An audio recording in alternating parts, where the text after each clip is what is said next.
Hey, Mike. Yeah, what's going on? Hey, have you ever heard of turbo debt? No, what is that? Something to get me into debt faster? No, turbo debt is not to get you in debt faster. It's to help you get out of debt. Do you have over $10,000 in credit card, personal loans, medical, or payday loans? Of course I have debt. That's the American way. Au contraire, mon frere. Turbo debt will give you the option to break the debt cycle and start putting money in your pocket. That's awesome. Over 70% of Americans die with credit card debt. Do not let this happen to you. Turbo debt will give you an option to break the debt cycle and start putting money in your pocket. That's awesome. If you have over $10,000 in credit card debt and personal loans, medical or payday loans, they can help. Go to turbodebt.com/techtime. Again, that's turbodebt.com/techtime, all capitalized, for a free consultation today. TurboDebt is a proud sponsor of this week's episode of TechTime Radio. Broadcasting across the nation from the East Coast to the West, keeping you up to date on technology while enjoying a little whiskey on the side, with leading-edge topics, along with special guests, to navigate technology in a segmented, stylized radio program. The information that will make you go, Pull up a seat, raise a glass with our hosts as we spend the next hour talking about technology for the common person. Welcome to TechTime Radio with Nathan Mumm. Welcome to Tech Time with Nathan Mumm, the show that makes you go, technology news of the week, the show for the everyday person talking about technology, broadcasting across the nation with insightful segments on subjects weeks ahead of the mainstream media. We welcome our radio audience of 35 million listeners to an hour of insightful technology news. Each week, our show covers the weekly top technology subjects without any political agenda. We verify the facts, and we do it with a sense of humor in less than 60 minutes. And, of course, with a little whiskey on the side. We live stream during our show on 5 of the most popular platforms, so you too can watch us live right now at YouTube, Twitch.tv, Twitter, Facebook, and LinkedIn. We encourage you to visit our online at TechTimeRadio.com, and you can become a Patreon supporter at Patreon.com/TechTimeRadio. We thank that Patreon supporter that came in today. Congratulations. You're going to get all of our shows minus the commercials. That's what you get as a Patreon supporter. Do you know that, Mike? Yeah. Okay. All right. I'm Nathan Mumm, your host, a technologist with over 30 years of technology expertise, working for Fortune 500 companies across the country. My co-host here, Mike Renee, is an award-winning author, originally from Arizona. Mike's a human behavior expert living in the Seattle area with a master's degree in forensic psychology. Mike is here to keep me from geeking out while providing insight into human behavior and how it interacts with technology. We are two friends from different backgrounds, but bring the best technology show possible every week for our family, friends, and fans to enjoy. Welcome, everyone. Let's start today's show. Now on today's show. All right, today on Tech Time with Nathan Mumm, Phil, our Tech Time robotics expert, is back in a segment that will be airing every month on Tech Time Radio called Chat About Chat with Phil. Kind of like, it reminds me of Phil Donahue. Seriously? That's what I wanted to do. Yeah, that's correct. Chat About Chat with Phil. It's going to be exciting. Our initial segment starts today. Are you excited about this? I'm excited. Okay, there you go. Now, the reason we're doing this is because there's so many AI chat stories that are out there. We're trying to not cover every one of them. So now that we have an expert, it's the thing to do. We can then hopefully have some other subjects we talk about. Now, NVIDIA hits $1 trillion in the market value of the booming AI demand. So NVIDIA is a graphics competitor. They are in the likes of some very large companies. Right now, they're worth $1 trillion in market value because the AI is using all of their processors that they are producing to create these AI bots all across the nation. That's right. Are they creating? You're going to be excited about that, right? Us?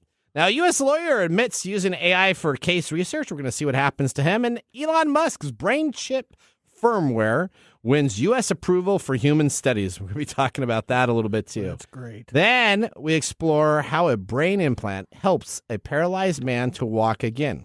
We also take a look at the Twitter meltdown of a presidential candidate and look back at the movie WarGames on This Week in Technology. In addition, we have, of course, our standard features, including Mike's mesmerizing moment and a possible Nathan Nugget. I want to get to that today. Let me tell you, it's about Movie Pass 2.0. We're going to be talking about that. As always, we have our pick of the day whiskey tasting. during the commercials to see if your selected whiskey pick gets 0, 1, or 2 thumbs up at the end of the show. So sit back, raise a glass, and welcome to Tech Time with Nathan Mumm. Now it's time for the latest headlines in the world of technology. Here are our top technology stories of the week. All right. Story number 1. A paralyzed man has been able to walk simply by thinking about it, and then the electronic brain implants essentially moves to the computer to produce walking. We got a NBC clip here that we're going to go to, kind of explaining what has happened with this individual. It's a 40-year-old Dutch man. Let's start it now. For more than a decade, Gert-Jan Oskam has been trying to relearn to walk. A motorbike accident in his late 20s left him paralyzed from the hips down, changing his life forever. But now, Oskam is back on his feet, thanks to groundbreaking digital implants in his brain and his spine. After 2 days, within 5 to 10 minutes, I could control my hips. It works like this. When Oskam thinks about taking a step, a brain implant picks up the signals and sends them to a computer strapped to his back. The computer decodes it, then transmits the signal to a device in his spinal cord, triggering his legs to move. Scientists say it's like a digital bridge that bypasses the damaged part of his spine. I'm here. In less than a year, Oskam gained the ability to walk with crutches even when the device is turned off. I am in full control of what the stimulation does. And that gives me a lot of freedom, which I didn't have with previous therapy. So far, Oskam is the only person to experiment with this digital bridge. But Swiss scientists who published the case today in the peer-reviewed journal Nature say they're planning future studies involving people with paralyzed arms and hands, and even stroke victims. There you go. All right, so let's talk about this. So essentially, 2 circular holes were drilled out and put into the side of this guy's skull. Mm-hmm. And both of them are about 5 centimeters in diameter. And then essentially what happens is when his brain is involved in controlling the movement, that he says there's very weak signals. So the brain still has a signal that's going in, but it's a weak signal that stops with the spinal cord. It doesn't continue on. Essentially what it does is it circumvents the whole spinal process of transmitting what this brain does. There's a computer that he's strapped into. So he has a strapped-in computer that hangs out of him. And essentially then what it does is it programs him to move his feet forward to walk. Now, what they say, the Swiss team that developed the algorithm essentially says that the translations of this still are very primitive. So he still doesn't walk like we would walk, where you have a fluid motion. It's a very rigid type of Terminator 2 type motion. Yeah, but the important piece here is that they've been able to take the brain transmission impulses and code it into a language that the body can understand and bypass that injury. Yeah, that's correct. And essentially, it was within like 10 minutes. He was up and walking very well. So he'd say, I want to walk. I'm trying to move my hips left and right. Think about the hip movement in a process. He's the 3rd person to have kind of this surgery. We talked about this. David Mezzi, who was in 2018, he was the very first patient to successfully be treated with a spinal implant. And then we also have Michael Riccata, who became the first man to with a completely severed spine to walk again. So this technology now is developing, they say, every year at a 20-year cycle, meaning that in the next 5 years, they expect to have over 100 years of progress to be implemented with this. Yeah, that's like everything. So, yeah. So just think, 5 years from now, if you were not able to, they're even working on this for individuals to have additional arm movements, additional head and neck movements. So a lot of times if you get paralyzed with your spine, you can't move your head very actively. They're actually coming up with the process so that you can actually move your head, your shoulders, and by bypassing your whole spinal cord and having programmed spinal cord and having code programmed into your body itself. There you go. Now, still pretty experimental because the computers are pretty big to do this. They're not these small things that you would have taken care of. All right, now story number 2, Mike. Are you ready for this one? Oh, yeah. I've got 2 things to talk about. Okay, well, 2 things. Okay. And they're both Chat GPT. Okay, let's see your favorite subject. How about that? My favorite subject. Your favorite subject ever. Yeah. The first one is going to be how human error can really play into this whole new technology. Okay. So this professor in Texas flunked all of his students based on a claim that ChatGPT wrote their essays. What? Yeah. I think that guy doesn't sound very smart. No, guess what? What's that? His name is Dr. Jared Mumm. Mumm. Yes, like Mumm. Is it M-U-M or is it M-U-M-M? M-U-M-M. Oh, I don't know this guy, though. Oh. This guy better not be a relative. Sounds like a relative. Okay, so what happens to this guy now? Thanks. This sounds really good. So, an entire Texas A&M University Commerce course was accused of plagiarism and had their diplomas temporarily denied after Dr. Jared Mumm incorrectly used ChatGPT. Oh. So with the fear, so he was a fan of ChatGPT too, then, huh? Well, this goes into this whole thing about ChatGPT replacing the actual students' work. Okay. So he was checking his students' work to see if they were plagiarized. However, what he did was he asked ChatGPT if the students' works were plagiarized, and ChatGPT replied that all the papers were in fact written by ChatGPT. Okay, so how do you do that? So ChatGPT took credit for all of these papers that these students wrote. So first off, this guy. So you're telling me that this guy cut and pasted their whole assignment into ChatGPT and said, "Is this valid?" That is my assumption. Oh my word! Okay. So he asked the chatbot if the chatbot indeed wrote and the chatbot, of course, took credit for everything. Said yes. So he failed everybody. I see. And several students tried to prove that their assignments were legitimate work by providing timestamps and Google Docs and everything. But his response was pretty blunt. Okay. He basically said, "I don't grade AI bull beep." Oh, wow. Bull beep. Really? Yes. Okay. At least one student has had their name cleared by providing Google Docs timestamped and received an apology. The others are still waiting. No students have failed the class and were barred from graduating, but their diplomas are being held until scumbag Mumm guy. What's that guy doing? I don't know, but that's really funny. The second case here is was that yeah we're gonna say something, Odie? Well, yeah. How do you know that it's being legit? Like, how can you trust ChatGPT for? Well, you're not supposed checking to. You're not supposed that's to. That's why we got like, Phil. Phil's gonna explain all about this AI yeah, stuff. but like, what makes the professor think that? Oh, sounds like he was lazy. Yeah, the sounds like he's lazy. Instead of cutting and pasting that, he should have just created it himself. Instead of put it in Grammarly. Grammarly has a plagiarism app. Instead of looking at it instead of looking at it from a more regular way of checking on this, he went to the source and asked it. A supercomputer. But that doesn't make any sense. Hey, Hal. Open the Bombay doors, Hal. Okay. Like, what's the evidence to prove that? Nothing. And why would you blindly Where's this guy from? Texas. Yeah, okay. that's what that figures it. Okay, continue on. Yeah, Actually, there are some mums in Texas. There are some mums now. in Texas, other than, there you go. There you go. So the second case is a U.S. lawyer has admitted to using ChatGPT for case research. So these people clearly don't understand how ChatGPT works, huh? I'm telling you, this thing is going to create more problems as we go along. So this New York lawyer is facing a court hearing of his own after his firm used ChatGPT for legal research.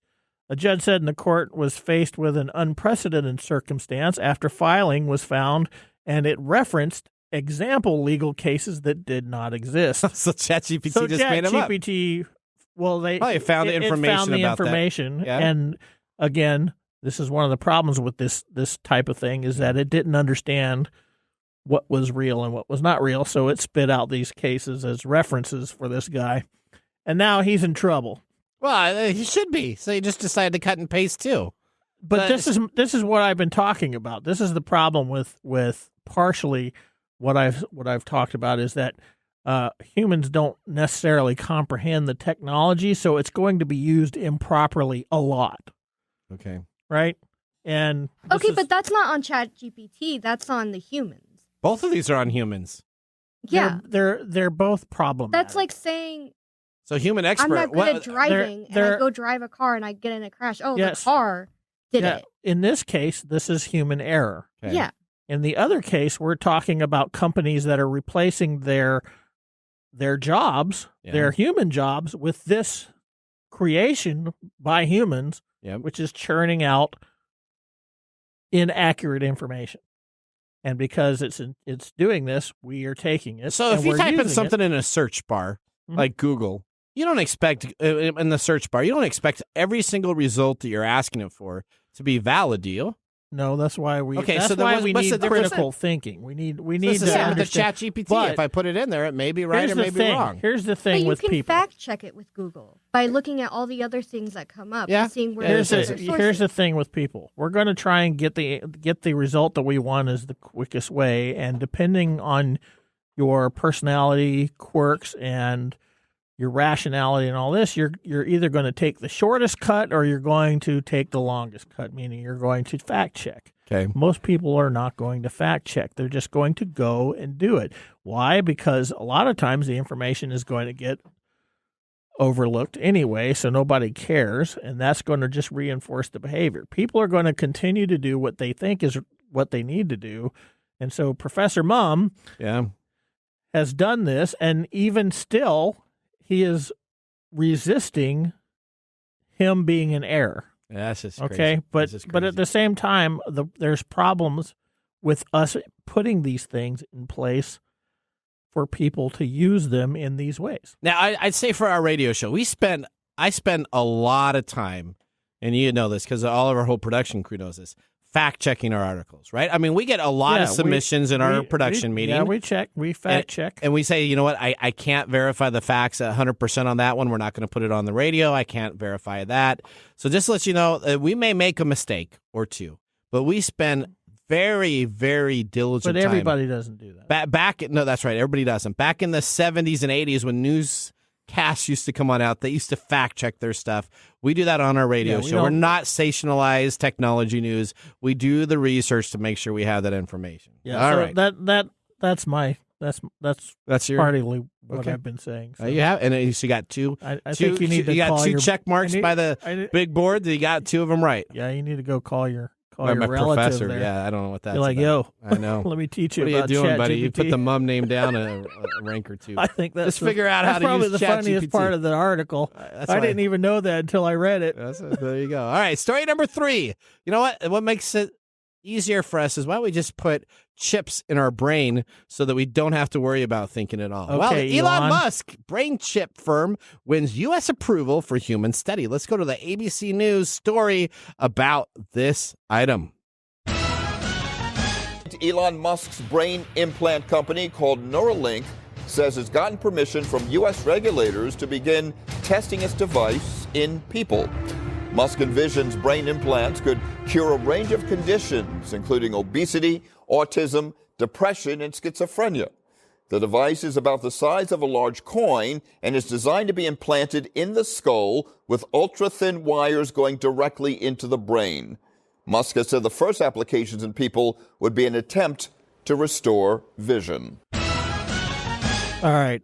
Did you put in? No, that was in there. Yeah, that was in there. Was that really in there? The Terminator 2 music was in there to start with. Okay. Yeah, it was.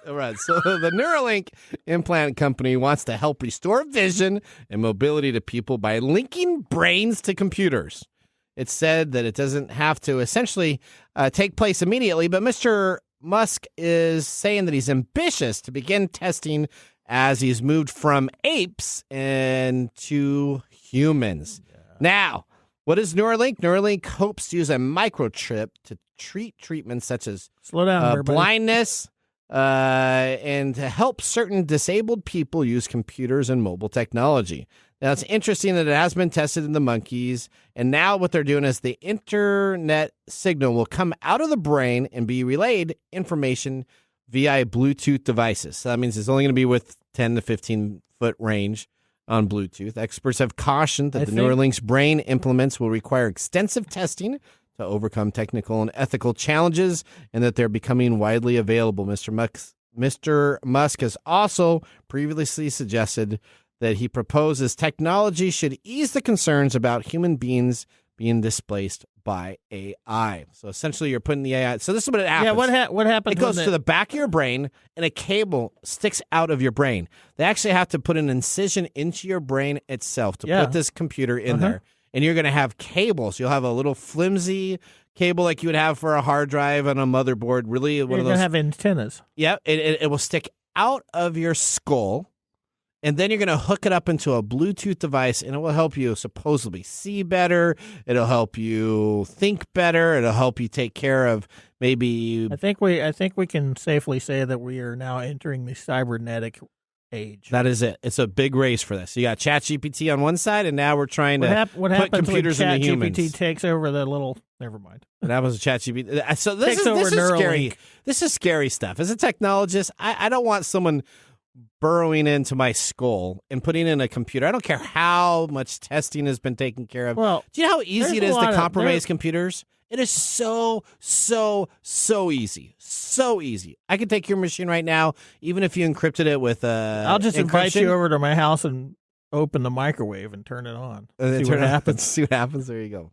Bad idea. What are we doing? Why are we even allowing that to happen? All right. Story number 4, very simple. NVIDIA is now worth almost as much as Amazon as it rides the wave of AI. NVIDIA is one of 6 companies now worth more than $1 trillion. It joins the lists of Apple, Microsoft, Alphabet, and Amazon, marking a significant milestone as NVIDIA rides the wave of generative AI brought on by ChatGPT. Well, that ends our top technology stories of the week. Moving on to our next segment, we have Phil Hennessy back on the show to start a brand new segment, Chat About Chat. You're listening to Tech Time with Nathan Mumm. We'll be back after these commercials.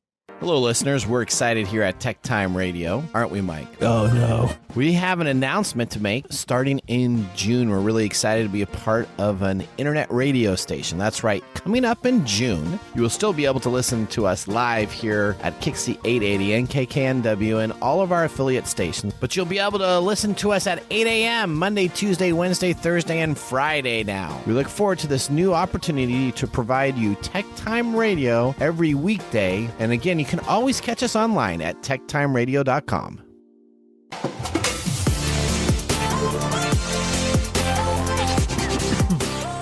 Welcome back to Tech Time with Nathan Mumm. Tech Time is a weekly hour technology show that talks about current technology in a simple format without having to geek out. Brought to you by myself, Nathan Mumm, and Mike Day. We just had our first whiskey tasting during the break. Now let me tell you about what we are sipping in our pick of the day. During the show today, we have chosen the 1792 Single Barrel Bourbon, 98.6 proof, $44.94. Now this is the information about the 1792 bottle we are sipping. In order to create this unique bourbon, the finest barrels are selected and tasted from the best aging warehouses. Only those barrels deemed exceptional are then bottled individually one by one.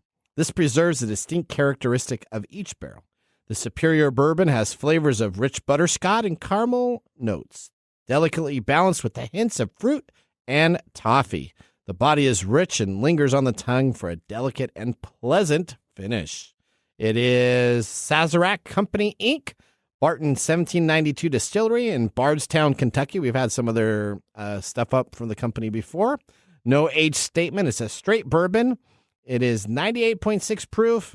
It is believed to be a high rye, 15 to 25%. Now, you're not a big, normally, traditionally you weren't a big rye fan, but you're becoming a rye fan over time. It seems like I'm getting a little bit more adept at tasting this. All right. So what was your first initial thought on this? It was good. You liked it? Yeah. It had that burn that I'm not fond of, but the flavor overwhelmed the burn. Oh, okay. All right. I've had 1792 before. I think I've always been on the kind of wishy-washy kind of. Do I decide to go up on that, or do I take a whiff and put a thumbs down? I don't know. We'll see what happens later on the show. Maybe it'll taste better with a little bit more air in it, because maybe I'm not kind of giving it a thumbs up right now, but okay. All right. Well, with our first whiskey tasting complete, let's move on to our feature segment. Today, we welcome back Phil in a monthly segment that we're going to call Chat by Chat, with a plethora of exciting news to discuss about what the big tech giants are up to with AI, Meta, Apple, Microsoft, Google, and OpenAI, all of them together. If we have time, we even may start comparing how Bard, Bing, and Chat GPT stack up against each other. We're about to embark on a fantastic journey in the future of AI. Let me tell you, nothing's better, as you heard from our top stories, than wrangling all of this into a monthly segment. And Phil is our technology robotics expert who loves to break down technology for the normal person. Now we start our Chat with Chat segment. Welcome to the AI segment, Chat About Cat, with our TechTime guest, my favorite humanoid, Mr. Phil Hennessy. All right, so it's Chat About Chat. Welcome to the Comcast stream, Phil. We got our Chat About Chat. Hi, Phil. Guys. It's always great to have you. Now, I know that you were a little busy today, so I know that hopefully you're feeling well. I know that you had a couple of things you had to take care of, so always glad to have you on our show. I did get from our producer that we will have to send you one of our bottles. I might have to send you the 1792. It's not one of my very favorites, so we'll have to send that. But okay, Phil, tell us. Let's talk about our first company here, Meta, our favorite company, the parent of Facebook. Tell us what's going on. First, define what AI is, and then let's get right into the first company to talk about, Meta. But I'm going to jump in and do one thing first. Is that Professor? Yeah. That there's like 5 or 6 different now AI detection tools for teachers and professors. Yes. So they're out there. Yes. So, I mean, he didn't even use the right thing. Yeah. So they're there, and they'll tell you the probability of human versus AI. Yep. Yeah. So you could put on Grammarly. There's tools in there. I mean, there's tons of things that you could actually do to have this professor, but that guy was not very smart. That's just kind of funny to me. But so can't wait till Thanksgiving. All right. All right. So what? How do you define AI, Phil? What's the best way to talk about that? I got a great quote from James Vincent, who is another technology author. And when I was doing, and actually, for the record, I do a lot. I work in computer vision, AI, and machine learning, and so I'm really familiar with the AI world a lot in what we do for my full-time job. So there's a lot of parallels here, a lot of things going on in the computer vision side of artificial intelligence. But sure. So these AI tools are vast autocomplete systems trained to predict which word follows the next in a given sentence. Okay. As such, they have no hard-coded database or facts, just the ability to write plausible-sounding statements. This means they have a tendency to present false information as truth, since whether a given sentence sounds plausible does not guarantee its factuality. That's a nice definition. Thank you for that. That is. That's we should be. Yeah. That's. You know what? I'm gonna have to make a sign because that's very important. Because people, when they think of AI, yeah, and that's from James Vincent, another technology author that I've been reading. But I just thought it was so great to just read that today, kind of because it talks about like the one lawyer that used ChatGPT. ChatGPT made up the cases. I read that article. Yep. ChatGPT made up the cases because it sounded plausible. And it sounded good, and the sentence structure was taken care of, and grammatically it came out really well. It was probably the guy read like 2 of them, and they were like, "Oh, those are right." And I'm just going to print the rest. Okay, all right. To Odie's point, no factuals checking. Yep. And I've used different of the AI engines to summarize just an article, and actually the summary of the article has been incorrect. Oh, there you go. Okay. All right. So tell us about our favorite company. Facebook and Meta. What are they doing in the AI world right now? Well, they're all their money comes from advertising. So they are looking how to use AI to generate specific advertising to certain people. Again, customizing advertising, which is a little scary to me, honestly, because it's already customized enough. They're going to use AI and take that to the next level. So I'm very curious to see that. That's all going to work. The other thing is that Zuckerberg wants to ties it into the metaverse, so you can have customized metaverse content creation.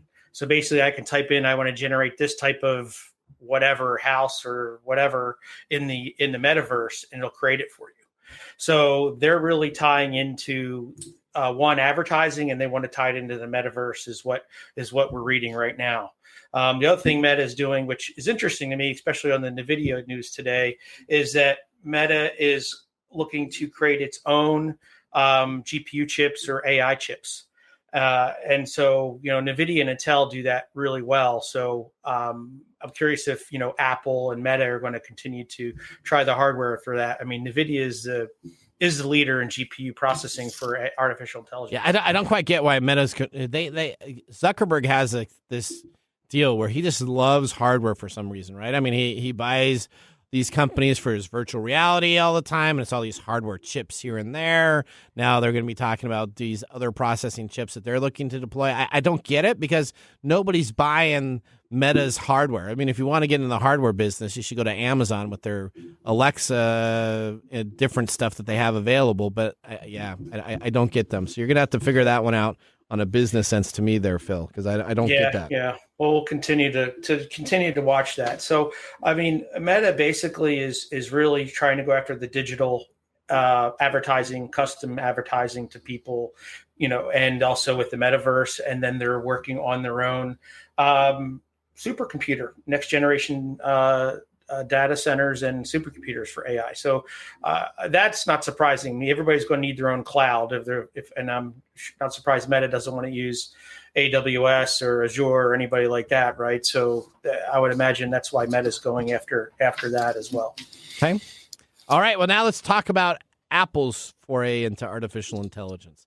What's Apple doing? Actually, I bet I'm a big Apple stockholder, so I've done a little bit of research specifically with them, and I actually kind of like their path. I think their path makes a lot more sense. So let's talk about them.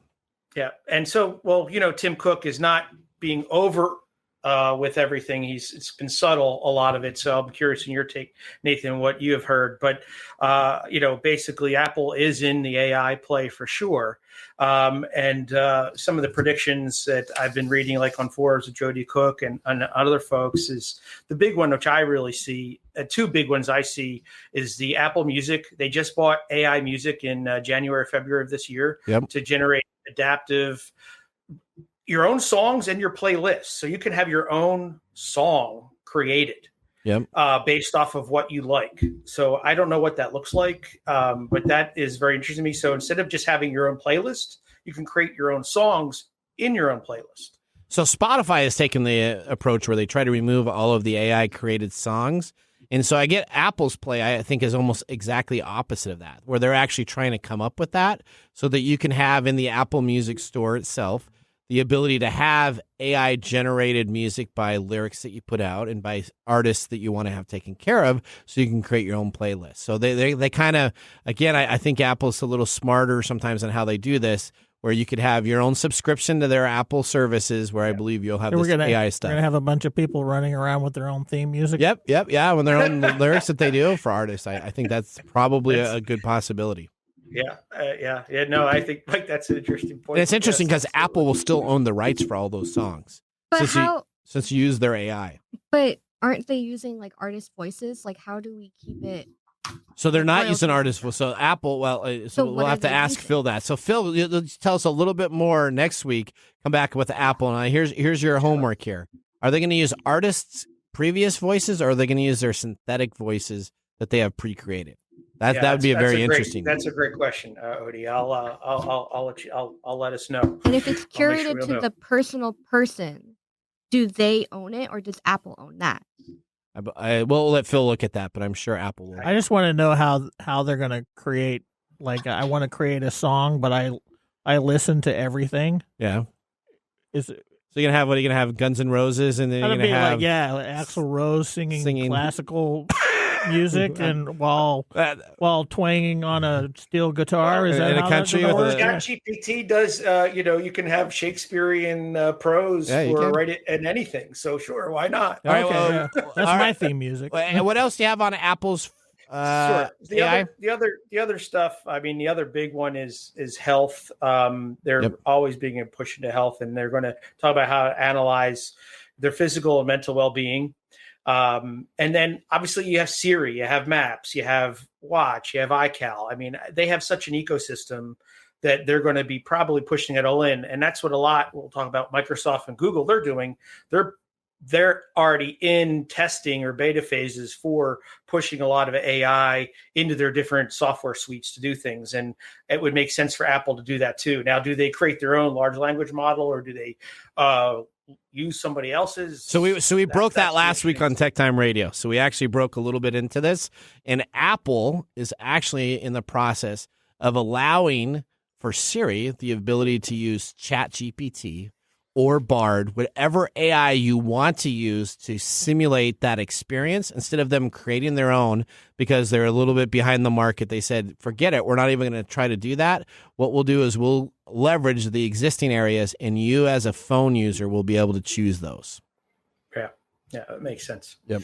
That makes sense. So that's the big stuff on Apple right now. I think you're going to see a lot of health and music, and then a push into their other Apple products as well. Again, supporting writing, generation content, and all those things. And maybe it'll be a latch on to ChatGPT then, or Bard or something. Okay, so we're going to move next time. Let's talk about Microsoft and Google. So let's go right now and just talk about chatbot comparisons. Can we do that? You got that taken care of? Because you got a lot of info in here, and I think this is really interesting because we always talk about these chatbots. So can you kind of explain the three that are out there, what they do, how they compare against each other for factual information, since clearly people aren't understanding what a chatbot does in that space itself? Yeah. And so just to kind of go back again for everybody, is that a chatbot is only trying to get provide a comprehensive sentence and not necessarily factual. Now they're obviously Microsoft and Google and everybody's tuning it to try to get as much factual as possible. We'll talk about that right now a little bit. So just remember that. So there's, we have OpenAI, ChatGPT, which is invested in as a nonprofit, invested in by Microsoft. And you have Microsoft Bing, which is based off of ChatGPT. And it's not the same though. So we've got to be very clear. It's based off of. That's correct. It's not the same. And I use ChatGPT, Bing, and Bard. Bard and Bard. We'll jump to that in a little bit, but yeah, Bard is not the one I use a lot. I do not use Bard at all. I hate Bard. And my producer Gwen Way is going to get all mad at me because she likes it. So there you go. Okay. So Bing is able to access the web, right? Yep. That is a live bet, and it gives references, which I really like. To Odie's point, you can then double check. Okay. So when you're I want a summary of the news for AI today.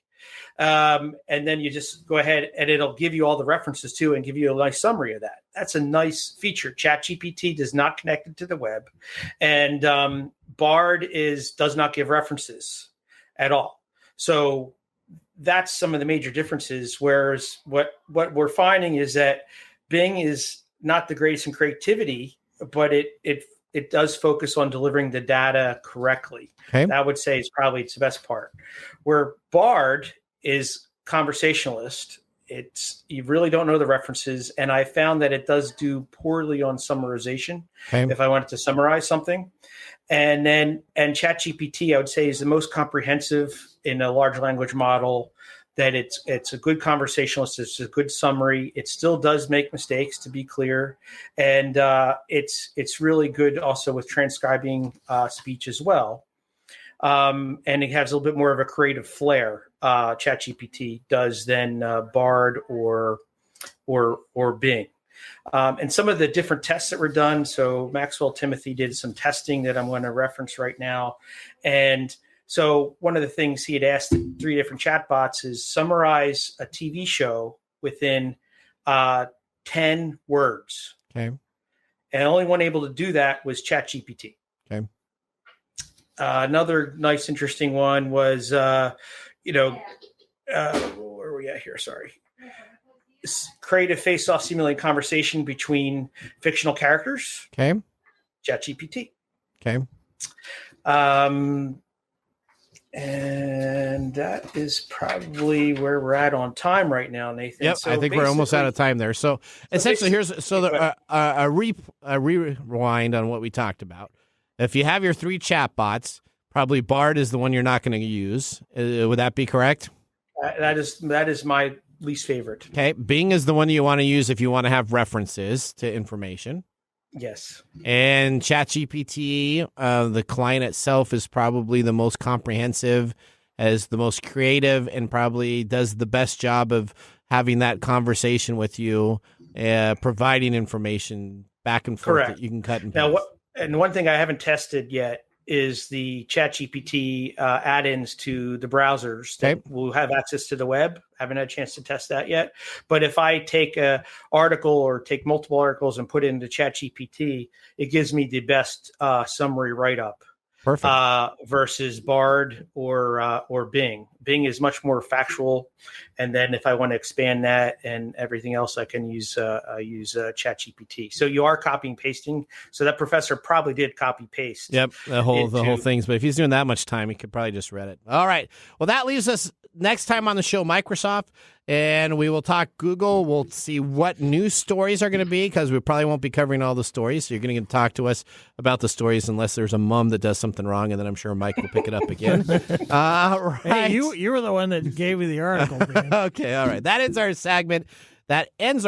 Chat About Chat. Up next, we have This Week in Technology. So now would be a great time to enjoy a little whiskey on the side, as we'll be doing so during the break. See You're you, listening Phil. to Tech Time Radio with Nathan Mumm. This is Marc. And Greg. For Copiers Northwest. With a terrific offer called Printer Care Plus. It's simple. Buy HP printer cartridges from Copiers Northwest, and we'll service your current printers for free. That sounds too good to be true. It's made possible due to our HP Copiers Northwest relationship. Copiers Northwest is an HP Platinum partner. One of only 2 in the entire Northwest. And now with Printer Care Plus, Copiers Northwest will provide free printer service. As long as they purchase genuine HP cartridges from Copiers Northwest. That's right. IT departments no longer have to service printers. Or fix paper jams with Printer Care Plus. They can focus on more strategic initiatives. And let our experienced technicians keep their HP printers up and running. Sounds like a love-love relationship for IT departments. Don't get too carried away. So how do they get more details on Printer Care Plus? Call Copiers Northwest today, 206-282-1200, or visit copiersnw.com. Copiers Northwest. New ideas, new solutions.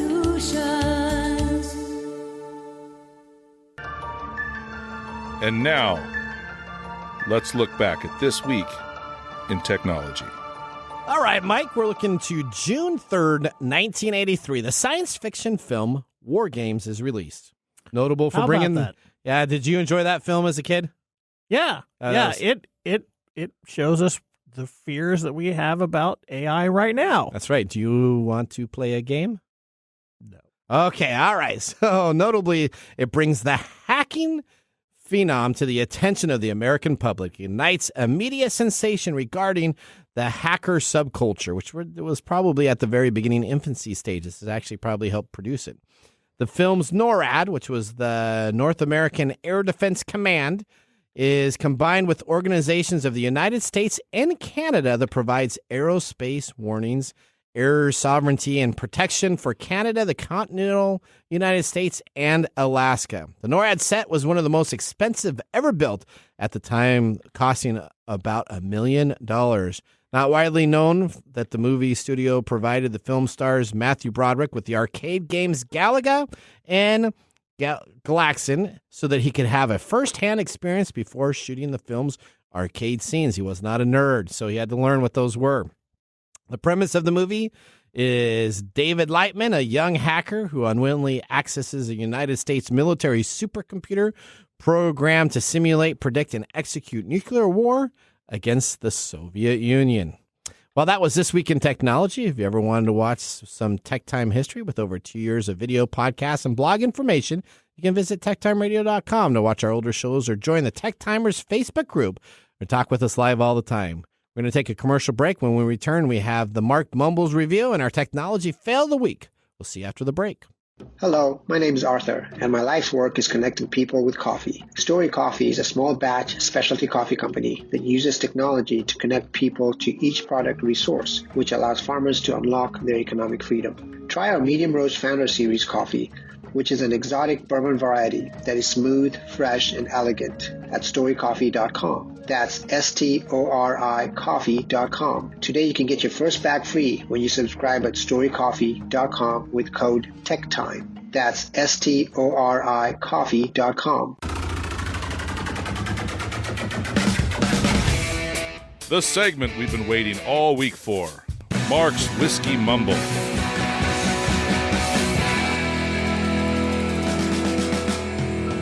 Well, today, May 30th, is going to be an homage to an old children's song that I don't even know that most people will even know today. Okay. There's a hole in my bucket, dear Liza, dear Liza. Oh, I love that song. In my bucket, dear Liza, a hole. Then fix it, dear Henry, dear Henry, right. dear Henry. Then fix it, dear Henry, dear Henry. Then fix it. Yep. This song. Should I okay, fix thanks. it, dear Liza. With what should I fix Are we it? gonna go Liza, there? With what?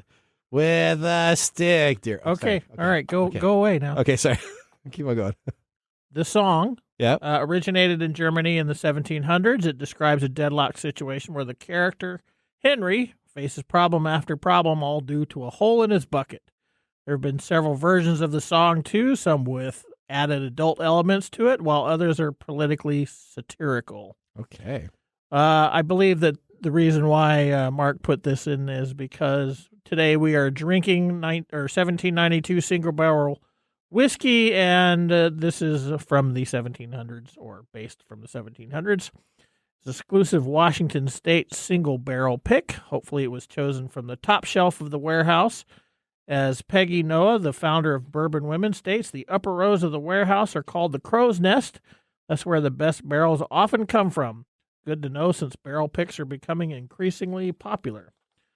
Mark himself has struggled whether to give this a thumbs up or not. The 1792 single barrel is a unique pour of this bourbon, though at a lower proof. 1792 full proof has way more character and flavor punch and has a spot on Mark's shelf. Single barrel is a nice to have, though not a necessity to have unless you are not a proof hound. But there's a hole in my bucket, dear Liza, dear Liza. Wow. All right, Mark, thanks for the mumble as always. Whiskey and technology, what a great pairing. Kind of like soap and water.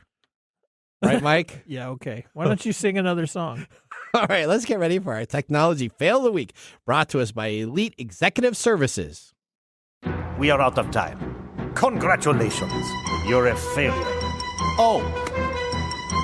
I failed, did I? Yes. Did I? Yes. Did I? Yes. All right. Think about being a presidential candidate, a potential presidential candidate. Think about one of your supporters owning a social media company. What a wonderful way to make an announcement to everybody on your best friend's platform. Ron DeSantis debuts his presidential bid was a glitch-ridden horror show on Twitter. So Twitter is our fail this week. What should have been an uninterrupted conversation between DeSantis and the Twitter CEO Elon Musk that would be live streamed on Twitter Spaces to mark the event's great success was anything but that. Instead, the live event essentially had technical malfunctions. After some 20 minutes of crashing and echoing and chaos, it abruptly ended. Tech investor David Sachs, who was supposed to introduce the event, could be heard saying in the background, "The servers are melting." A few minutes later, Musk promoted a new Spaces location that seemed to be working, but much more of the audience was not able to attend, as the first Spaces had about 500,000 people, and the second one seemed to hover about 150,000. Ernest Wilkins, a former Twitter employee who helped build and produce Spaces, said, "This isn't even one of the top 150 Spaces by size in the history of the product, and yet the servers still were crashing. Could this be a lack of staff? The staff has been whittled down to just about 10% of what it was before Elon Musk's acquisition, and outages have become far more common." Twitter has been a technology fail 3 times already this year on the show, but how can you top this? Twitter's competitor Blue Sky, created by the Twitter founder Jack Dorsey, put it this way: even though you knew it would turn out this way, it's still amazing that it turned out this way. LOL. Wow. Could they have been hacked? No. Okay. They weren't hacked. They just don't have enough people to actually run the operations. If you don't have enough people running the operations, you can't get things done. All right. Well, we're going to now move on to our Mike's Mesmerizing Moment, brought to us by StoriCoffee. This is Mike's Mesmerizing Moment, presented by StoriCoffee. Visit StoriCoffee.com. All right, so I'm going to ask you a simple human question. If people don't understand ChatGPT, should they be using the technology? Clearly, you had 2 stories where people don't understand how it works. So why are they using the technology? This is one of the biggest problems about having technology advancements in our social schema. Okay. We put information out there. We put technology out there that only a small amount of the population actually know how to use. Okay. And then we're giving it access to everybody else, and they don't know how to use it. One, and two, why would they need to learn?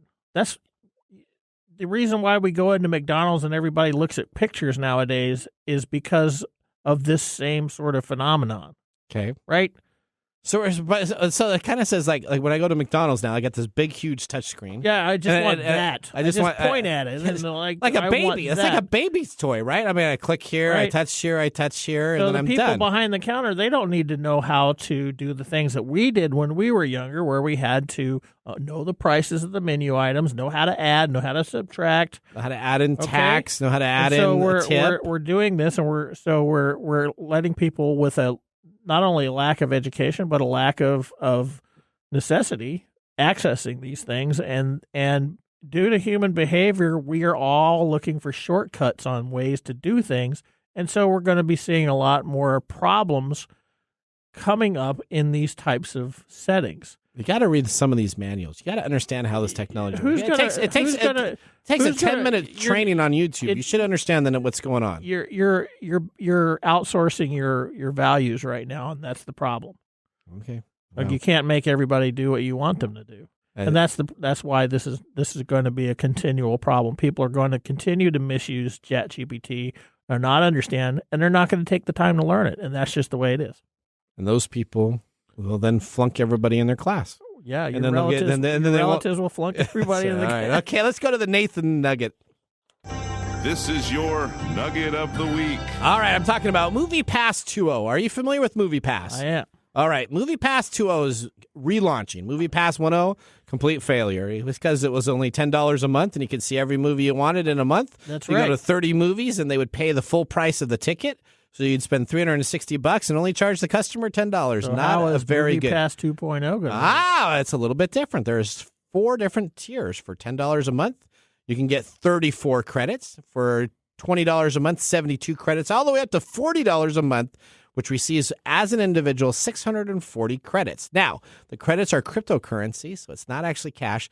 The theaters have to opt in to use MoviePass. Before, you didn't have to opt in to use MoviePass. You could go to any movie theater at any time, anywhere in the United States, and MoviePass just paid the full ticket price. Here, the movies opt in, and then they can choose how many credits it costs to see a movie. For the $10 plan, you're guaranteed one movie at 34 credits. So opening night, you want to go see Guardians of the Galaxy 3. How many? It's going to be 34 credits probably. So a month. So you can go, if you pay the $10 a month, $10 a month, you get to see one movie a month. So right now, if it's a 34 credit movie, but let's say I wanted to go and see a matinee. Maybe the movie theater wants to have a cheaper price for matinees. They could choose to only have it be 12 credits. They could choose to have it be 16 credits. They could, after the second week of a release. That seems overly complicated. Well, it's not really that complicated because each movie theater has a login access to MoviePass, and they can set up their own theater with their own pricing structure. So instead of having to know what's going on, you'll have to log on to the MoviePass website, find out your local theater that's available there, and see if you want to purchase the ticket at the credits that are available. If you don't have your credits used up in the first 2 months, they will roll over, so you can have up to 2 months balance on there to see your movies. Or you can pay $16 a month and guarantee you get a nice seat, or $16 that still a theater. Seems, I don't know. Are you saying this is an awesome thing? I do think this is a good idea. $10 a month. I pay my theater $20 a month. I get to see 3 movies a week every week. Are you owning the AMC plans? Yeah, that's 12. That's 12 movies a month for $20. Well, but this MoviePass will essentially allow me to go to different movie theaters. So if I want to go out, the only problem is that I have to go to an AMC theater. Yeah, so you don't get all the movies. And really, there's no problem with that because that's where I usually go to the theater anyway. Right, well, okay, screw MoviePass then. All right, okay. Let's go to our pick of the day, whiskey tasting. And now our pick of the day for our whiskey tastings. Let's see what bubbles to the top. All right, we got the 1792 single barrel bourbon, 98.6 proof, $44.94. Thumbs up. Thumbs up for you? Yep. Thumbs up. I'm going to put a thumbs down. I do not like this. I don't think I liked the last time we had 1792 on. It was not the single barrel, but another one. It's too much of a bite. It gets too much of a leftover taste after I've had it. Really? Yeah. So this is the first time I think in a long time where you've liked something and I don't like something. That's true. I usually like things less than you. Yes. So I guess I'm getting more picky is what that says. So, okay. Zaccarat's Company, Inc. Best of luck. This bottle is a pass for me, and I'm sure Mr. Greg bought too. All right. Well, Mike, we're about out of time. We want to thank our listeners for joining the program. Listeners who want to hear from us, you can always visit us at TechTimeRadio.com and click on Be a Caller and ask us a question on technology in our talkback recording system on our website. You can always stay connected by signing up for our newsletter. Stay up to date with technology. Now, from all of us at Tech Time, it was an honor to host today's show. Remember, the science of tomorrow starts with the technology of today. Bye-bye. Thanks for joining us on Tech Time Radio. We hope that you had a chance to have that moment today in technology. The fun doesn't stop there. We recommend that you go to TechTimeRadio.com and join our fan list for the most important aspect of staying connected and winning some really great monthly prizes. We also have a few other ways to stay connected, including subscribing to our podcast on any podcast service, from Apple to Google and everything in between. We're also on YouTube, so check us out on youtube.com/TechTimeRadio, all one word. We hope you enjoyed the show as much as we did making it for you. From all of us at Tech Time Radio, remember, Mumm's the word.